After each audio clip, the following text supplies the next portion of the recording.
Once upon a midnight dreary, while I pondered weak and weary over many a quaint and curious volume of forgotten lore, while I nodded, nearly napping, suddenly there came a tapping, as of someone gently rapping at my chamber door. "'Tis some visitor," I muttered, tapping at my chamber door. Only this and nothing more. Distinctly I remember it was in the bleak December, and each separate dying ember wrought its ghost upon the floor. Eagerly I wished the morrow. Vainly I had sought to borrow from my books surcease of sorrow for the lost Lenore, for the rare and radiant maiden whom the angels named Lenore, nameless here forevermore. And the silken, sad, uncertain rustling of each purple curtain filled me with fantastic terrors never felt before, so that now, to still the beating of my heart, I stood repeating, "'Tis some visitor entreating entrance at my chamber door, some late visitor entreating entrance at my chamber door. This it is and nothing more." Presently my soul grew stronger, hesitating then no longer. "Sir," said I, "or madam, truly your forgiveness I implore. But the fact is I was napping, and so gently you came rapping, and so faintly you came tapping at my chamber door, that I scarce was sure I heard you. Here I opened wide the door. Darkness there and nothing more. Deep into that darkness peering, long I stood there, wondering, fearing, doubting, dreaming dreams no mortal ever dared to dream before. But the silence was unbroken, and the stillness gave no token, and the only word there spoken was the whispered word, "Lenore." This I whispered, and an echo muttered back the word, "Lenore." Merely this and nothing more. Back into the chamber turning, all my soul within me burning. Soon again I heard a tapping, somewhat louder than before.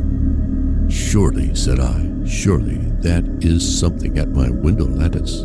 Let me see then what thereat is, and this mystery explore. Let my heart be still a moment, and this mystery explore. 'Tis the wind and nothing more."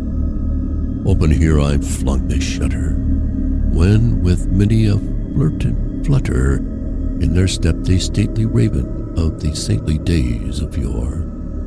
Not the least obeisance made he, not a minute stopped or stayed he, but with mien of lord or lady perched above my chamber door, perched upon my bust of Peerless, just above my chamber door.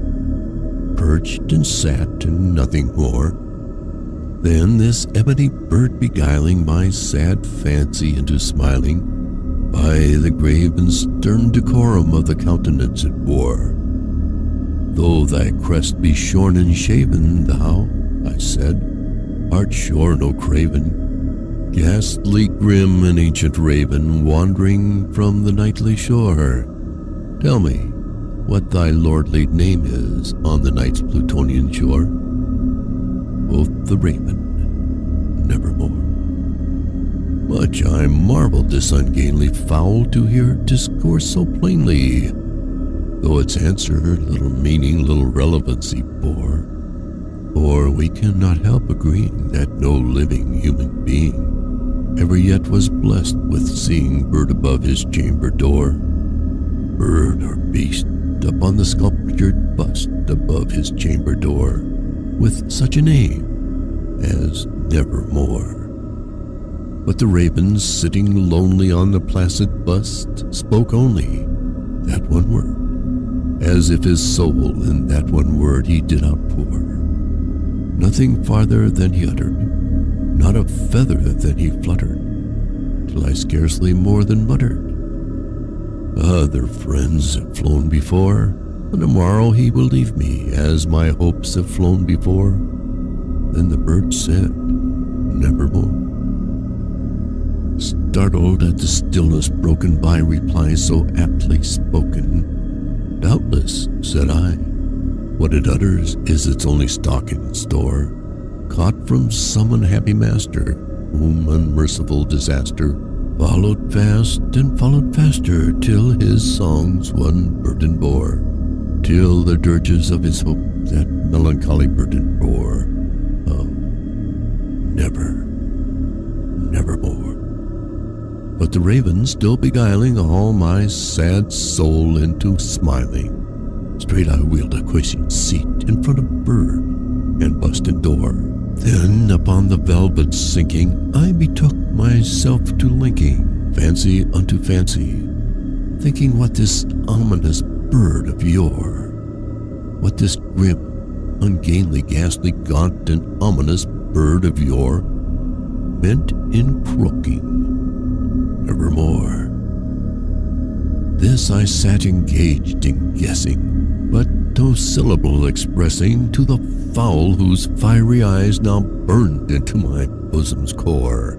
This and more I sat divining, with my head at ease reclining on the cushion's velvet lining that the lamplight gloated o'er, but whose velvet violet lining with the lamplight gloating o'er she shall press, nevermore.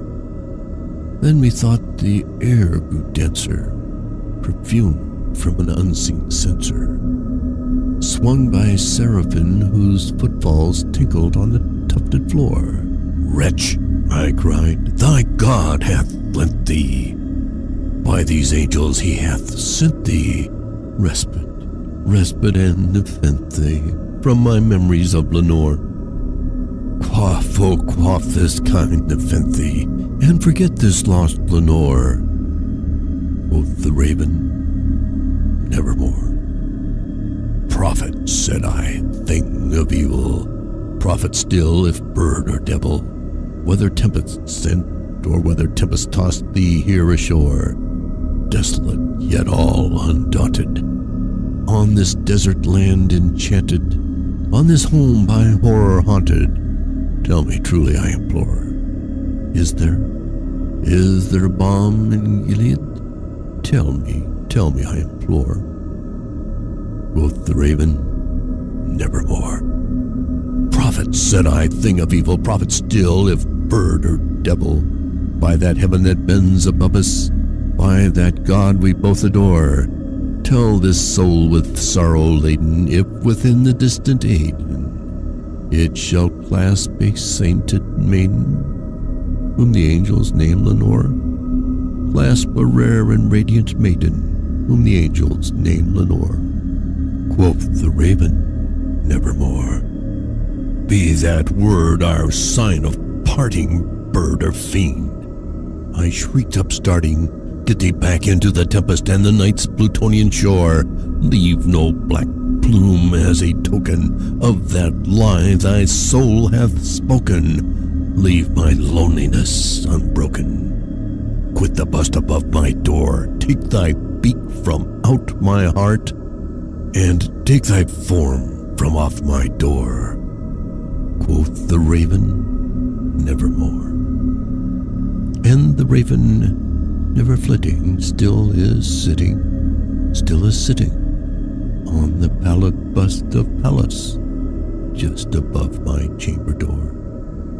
And his eyes have all the seeming of a demon's that is dreaming, and the lamplight o'er him streaming throws his shadow on the floor.